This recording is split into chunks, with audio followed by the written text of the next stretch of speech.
19 বছরের বিবাহ বার্ষিকী পালন করলেন সৌরভ ও ডোনা।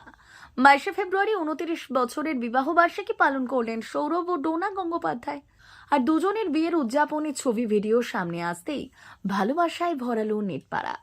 একেবারে ঘরোয়া আয়োজনেই পালন হলো বিয়ের জন্মদিন। ডোনাকে দেখা গেল প্রিন্টেড সালোয়ার সঙ্গে সাদা রঙের ওড়না, আর সৌরভের পায়ে ছিল নীল রঙের টি শার্ট আর ট্রাউজার। সুদূর লন্ডন থেকে শহরে এসেছেন তাদের একমাত্র কন্যা সানাও। সৌরভের বিবাহবার্ষিকীতে দেখা গেল স্নেহাশিস গঙ্গোপাধ্যায়কে, ছিলেন সৌরভের নতুন বৌদি অর্পিতাও।